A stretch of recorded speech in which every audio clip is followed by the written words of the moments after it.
Hey guys, welcome back to Hardcastle Homestead. It has been a minute, but we have definitely been active here.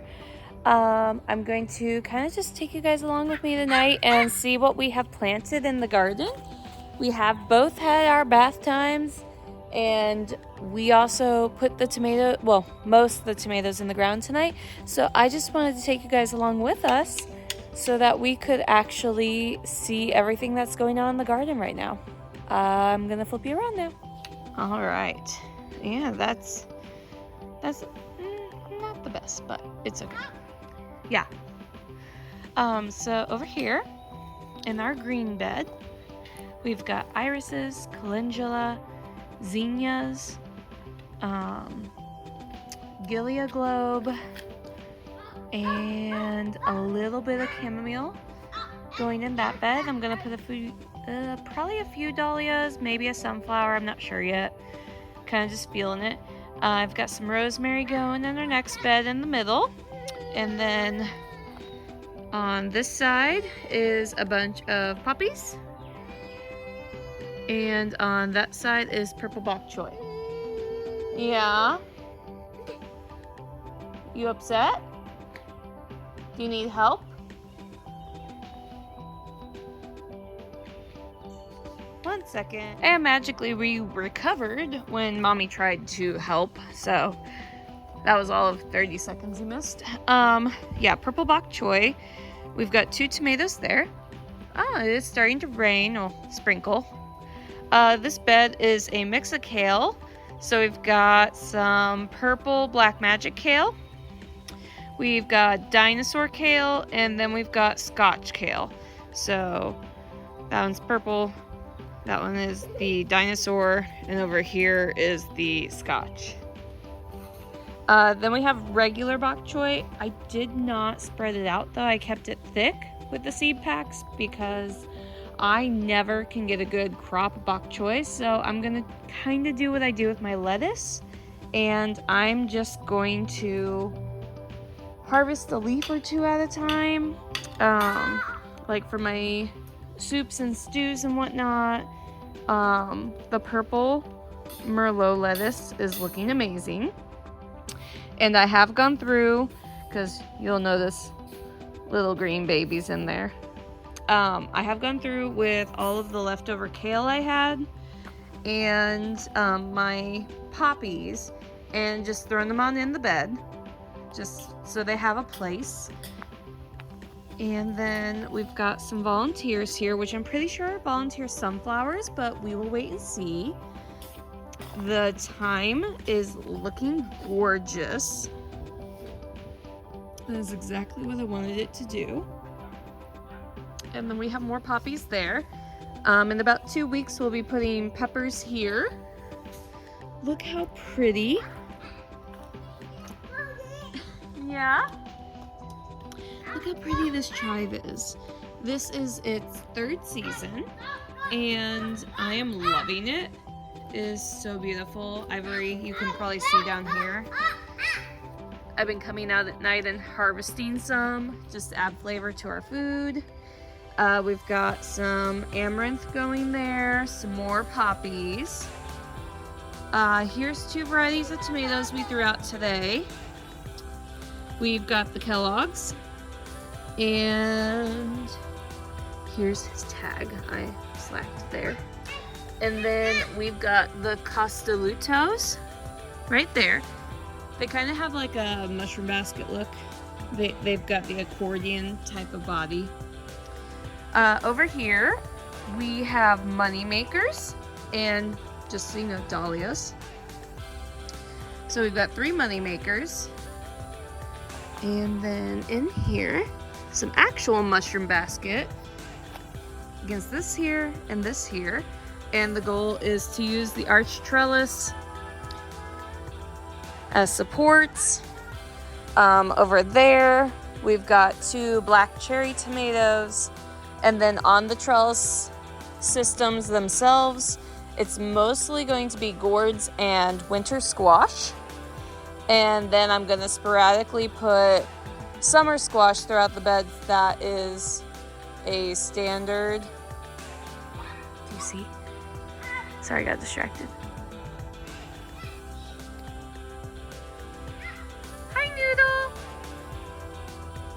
have kitties. The neighbor kitties.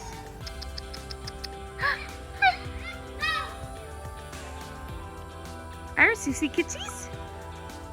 Over there? Not on the phone, on the fence. Yeah. Are you calling everyone? And then these last 3 are the pink brandy wines. We do have some basil planted along the side here as well as the floret celosia on the entry points of the garden. We're gonna walk to Mommy's instruction. Yep. Step over the dog poop because he got back in. Thank you. Look at this garlic. Alright, we're on Iris's schedule now.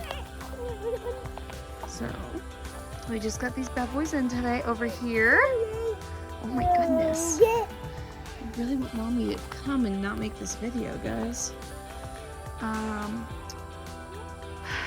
don't want to misinform you which squash I put there, so we'll come back to it, guys.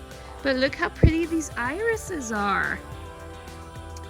I do have an obsession with irises, hence my daughter's name. I did put some onions in here, some onion starts, and the dog laid in the bed, so the onions are not going well. Okay, Iris, look. There's the kitty.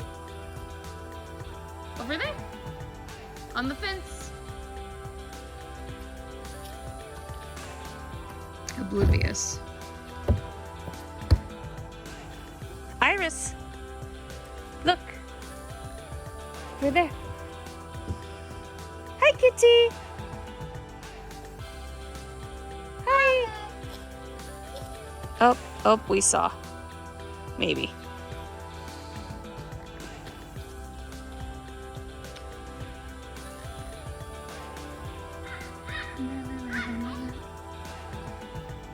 Hi, honey. This is my neighbor's cat, so it's all good. It's not just a stray neighborhood cat. He's a very sweet kitty, though. And Iris is going for her lap. So while I have my hands free, let's go back. You guys are being recorded on an iPhone, so I do apologize for the motion. Over here, some volunteer sunflowers. I did uproot him today, so we'll see if he survives. He was where I wanted to put the tomatoes. And then I put in a dahlia. Alright, so this is the sugar pie pumpkins. And I did put them on 2 trellises. So here's the first spot. And I need to do seeds on the other trellises. And then here's the second spot. Over here, we have a few different varieties of lettuce. And then we've got some basil in the corners, both. I did mostly lemon, blue spice, and just the standard basil that everyone can get at the store. And then a basil lettuce leaf for lettuce wraps. And then over here, the yellow scallop squash. Then matching on that is over here. And we've got some honey nut squash on this side. I did have cucumbers here last year. If I remember right, this side was Chicago pickling. So I remember doing the pickling on this side. And then this side was the slicer side. This side did a lot better. Over here with the cucumbers, this one is, I didn't write down the variety, I wrote down cucumber, and it's one of the ones that can grow longer but not wide and fat, so it's a slicer. I'll have to get that for you guys though later. And here we have some volunteer pole beans, as well as more basil, and then all this bok choy. Sorry guys. Trying to speed walk because the baby found the puddle. And then with the rest of our tomatoes, we've got some orange ox hearts right here, 3 of them. The German Johnsons are also going in this spot. And the goal is to do a small trellis system. We do have some beets coming up. They are late though. I did get them in the ground late. So we're just gonna see what we can get to do some pickled beets, hopefully. And then on one of our other new bedsides, this bed, and this bed all have the spring blush sugar snap peas on them, as well as mostly lettuce. The birds did pick apart the spinach, so none of the spinach survived. But I'm up to my elbows in lettuce, honestly. Look how cool that is. So this was the only one of this variety I had left after my sale. I should have saved two. I only have one left though. It's the Sans Marzano, and it is a paste tomato, as well as the Napolis right here. I did a whole row of Napolis, except for this very end guy, because like the Sans Marzano, I didn't leave myself enough of the carbon tomatoes. Oh my gosh. Let's just appreciate this here. Her ingenuity is amazing. I promise she is well fed and she is well hydrated. She just loves being outside and loves playing in water. But my 2-year-old drinks from the hose. Hashtag 2024. Going back in here though, zooming out for you guys, we do have 2 different varieties of basil there as well. I'm really going overkill with the basil. I want to do a lot more basil teas this year as an alternative to my coffee fix. It's not going to solve the caffeine problem, but I am going to be jumping on some supplements soon to kind of aid in that. So that's mainly what's going on in the vegetable side. I did find these really cute tins for my rose bushes that were in the greenhouse. And then I repurposed, let me zoom in here. I have 2 of that black style pot for my JFK white roses. The other green stalk is needing some more soil, so there's not much in it yet, but for this one we've got a lot of kale, zinnias, and some leaf lettuces growing up in it. And I found a fun activity to keep a toddler out of it, just for fun information. I repurposed my rose buckets, and the water was able to go underneath and everything just fine, but I was able to repurpose them to be higher up stands, and it makes it a balloon party for your 2-year-old or whatever kid age you have. Iris, Bubbles! What?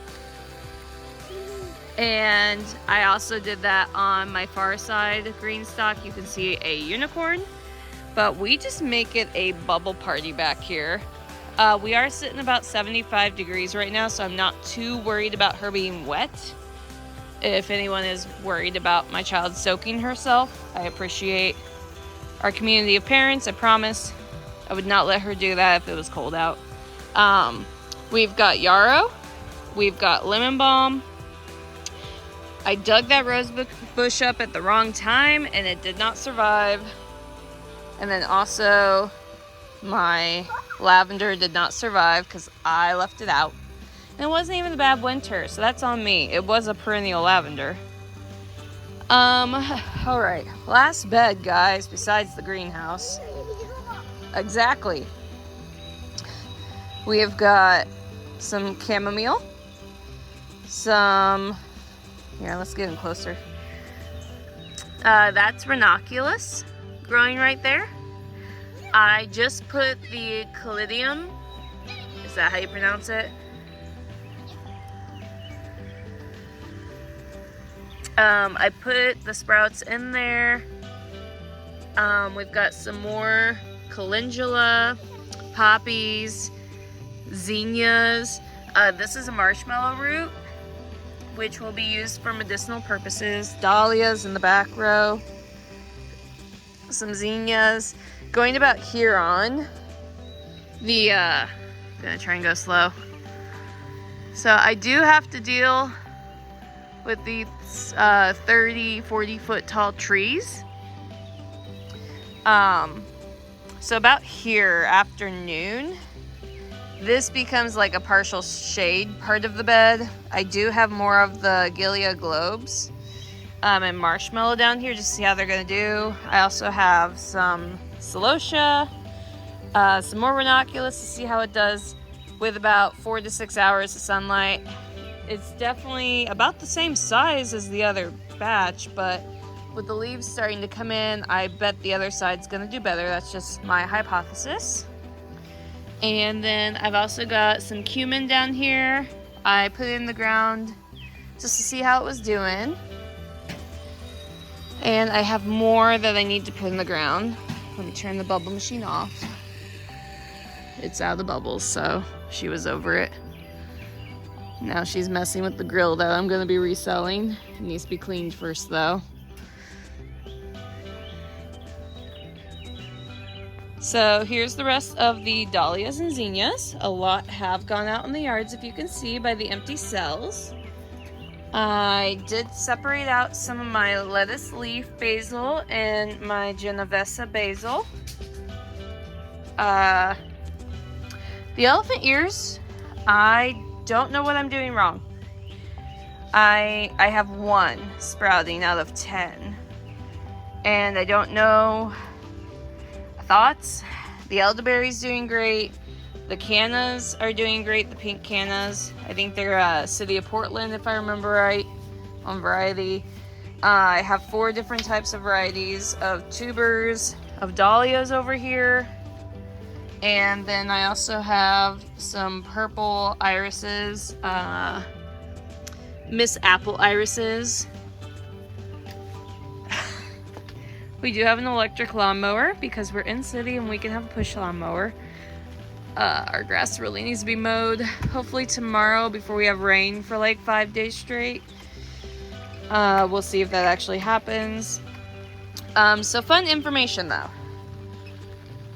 When you're trying to figure out what to do at the end of the greenhouse season, you can repurpose these empty cells that have already had soil in them for some of the more hardy kind of crop that don't require a lot of nutrition. They just need water and light and they grow, like nasturtiums. So this was a bunch of spinach originally, and now I have my peach Melba nasturtiums in this one. Here's some more of the basil I need to divide up. Fenugreek, if you've never seen fenugreek, it's great for women's health. We've got some black sesame I need to put in the ground. And then over here is the cumin and the holy basil. My spinach has already gone to seed on the ones that were both left in here and in the green stalks. I don't know what happened. It's not been that hot.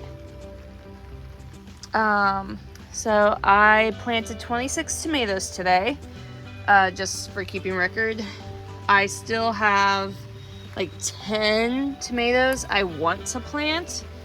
All I have left is about a tray, so about 32 tomatoes, but 10 of them are hopefully going to be allocated for the garden. But I do sell my tomato starts to family and friends for $2 for a 2.5 by 2.5 container. Whereas if you go to the grocery store or the box store, you're looking at easily $6. So it really does make a difference being able to start your tomatoes from seed. Whether you grow heirloom or hybrid, you're paying $3 for 25 seeds. That's 25 potential plants compared to one seed grew one plant that you then bought. You're still doing better if you buy that plant from the box store than if not. But I highly recommend, if this is something you're wanting to further your pursuits, look at buying seeds or look at buying from local gardeners or farmers to better support business and stop going to the big corporations. You get better varieties that way. They also love plants. Oh. Don't know if you can hear that, but it's raining. Sorry, squirrel. Over here, some of my squash was super old on the seeds, so I gave it a try. They did not come up. I do still have some crookneck yellow squash that has came up that I do need to plant out and find a home for them. I also have some more marshmallow and lavender growing over here. And then of my varieties, definitely my newer seed is doing the best, which is the reds on the like Alaskan variety. I've had, here, one second. So going back into it, sorry if the rain's a little bit weird with the audio, but I mean, I've had some of those nasturtiums since 2020, and I just wanted to put the seeds in the ground and see what happened. I don't know about you guys, but I do know, I personally believe you're gonna get nothing if you don't put anything in the ground. It's guaranteed. You will grow nothing if you put nothing in. I have old seed. The germination rates are lower, but put it in the ground, and out of 5 seeds, I may grow 1 plant. But that's still more than none. 1 is more than none. So that's what I did with the nasturtiums. I also did that with some of my tomato seeds. Like, I dumped them in heavy, and I ended up not even up potting a lot of them. My hillbilly potato leaf one, that was one of my oldest seeds. And when I got the seed pack, it even said low germination rate on it because it didn't have a good year, I guess. So I dumped the entire seed pack. At that time, it was 40 seeds in the total pack. I was growing maybe 5 to 10, so maybe 20 seeds were left in the pack, and I dumped all of them into the container. And I swear I got 15 to 18 tomatoes in that one tiny container to up pot. So I up potted 4, and that's actually one of the ones right here that I need to find more room in my garden for. I saved 4 for me. They're really, really pretty red yellow stripe. They're a good slicer tomato, kind of more on the big boy size, but just gorgeous on the inside.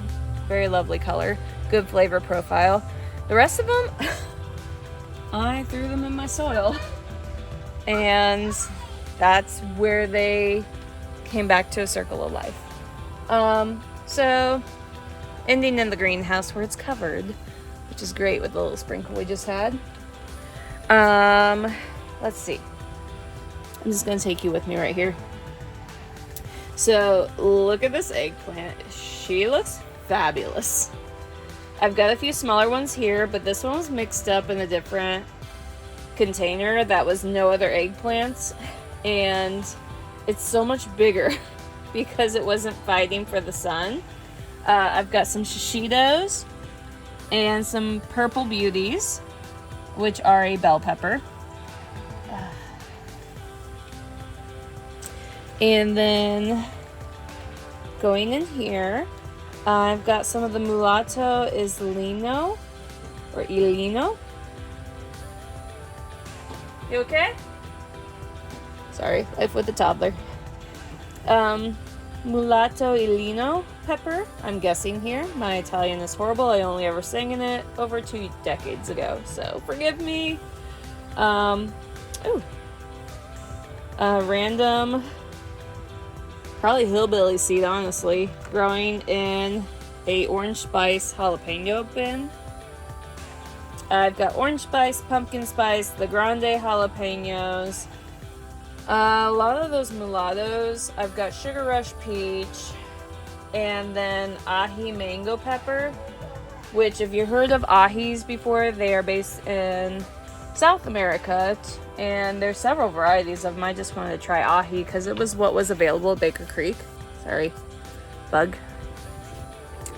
But this comes totally onto Food Network kind of things. I was noticing a lot of cooks using the ahi mangoes and all these other ahi pepper varieties, and I'm just like, I can grow that. So I did.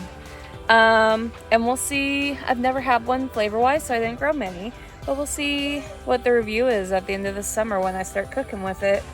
I've heard it has a great heat kick to it, but it's not like offensive kind of heat kick to it. But yeah. And also, I did not get to finishing the pollinator garden. She has her little horsey right now. I cleared out a bunch of, like, I've got brick that comes through here, and don't know if you can see it with this view. So I pulled a lot of black-eyed Susan and echinacea that were sown by the birds and sold it or gave it away to friends to help with their pollinator gardens. It's gonna be a lot more work. Ooh, my double chin. It's gonna be a lot more work though to seed them up. I'm giving a friend my azalea because it's just a bad spot, and I want her to have it because she'll actually use it for its beauty. I don't have a purpose for an azalea bush in my garden right now, so I can get another one later when I have it. I can never remember. It's not persimmon, but it starts with a P. This dark purple. The hummingbirds love it. So it's came back years and years and years now, and it's self-seeding and spreading. It started with a tiny, like that light green in front of it right there. That's how big it was the first year. This bed has been here for about 5-6 years now though, so it's nice and established. I do want to clear this all out though, make a pretty walking path, do some potted garden there, something that can be transitional and still beautiful. I'm taking out this rose bush and the one over there because they are just riddled full of disease, and at this point it'd be better to fully take them out and burn them because I don't want to risk my climbing roses over here on the trellis getting the disease or any of the new roses I've put in the garden. Hey Iris, you ready to go inside? Yeah? Let mommy turn off the water. But really, that's what's going on in the yard right now, guys. I'm just really appreciative of anyone that is actually watching these videos. Once again, I don't have a goal of these really going anywhere. If anyone's ever wondering, this is an opportunity for me to leave a legacy for my daughter, to a resource of who her mom was from more than just the perspective of a mom. This is my chance, if you're going through the same thing of just wanting to change priorities on your lifestyle, but not, whether you're in the spot where you want to be right now, or you have goals that you want to maybe attain in the next 5, 10 years, 15 years, retirement years. I want to hear your story. What's your story? I'm here for you guys. Maybe one day I'll share my story too. It's nothing crazy. I mean, it's not like a big secret. It's just we're already like really long into the video, so that might be its own video type of thing. But yeah, I mean, fun facts just leading up to what the video will be about on like bulletin points. My grandparents grew beautiful gardens. Most people would deem them like similar to Victory Garden style. I don't like that camera angle. Sorry guys, I'm needy. And then both my mom's side and dad's side, I love them, but growing up as kids, I mean, they did forage like wild blackberries. They did have small gardens off and on, but it was never something that we were involved in like what I'm wanting to involve Iris in. Or maybe we as kids didn't show interest. Not saying that it's anyone's fault. There is no fault, it's just what it was. Teen years though, convenience food. College years, survival mode. And then really, I moved to where I am now, city-wise, 15-ish years ago, and I worked for a holistic store, and my eyes were opened, and I'd love to share a more in-depth conversation about that, but a lot of things were opened at that point.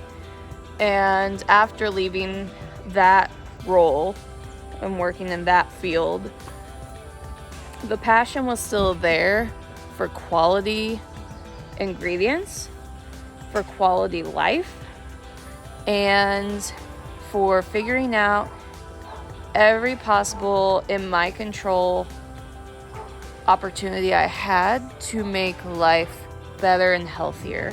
Hey Iris, is that a safe choice? And then I started a lot of the garden programs within nonprofit organizations I worked with. And I was able to take my passion from a like potted garden id city type of living with a rental property where you couldn't dig into the ground to buying our first house. And we're still in the first house phase. I want property one day, but it's not in the books with how it's going right now, the market where it's at, and the region where we live at. I mean, for what our income is, for our workplaces, we can't afford land. Even land with a rundown house on it, it's not in our cards right now, and that's fine. But while I wait, I still can do what I can do within my power, and that's what you should do too. If that's something you want to do. Not saying you have to. Alright, that's a quick 2 minutes, maybe 3. We'll save the rest of that story in depth for a later date. But going forward, we're gonna have fun this summer, and I'm gonna have fun documenting all these memories from the summers to come of us just no. I know that was scary. Are you okay? Little moments like this. Yeah, that's an okay. I'm just frustrated my idea didn't work out, but I'm not hurt cry because we're a toddler. But I am so excited for you guys to join me, and I hope we can share vulnerable moments together and know that I am here for you. I hope you are here for me. And as long as we all go outside and get dirty, we're doing good. I'll see you guys next time, okay? Bye.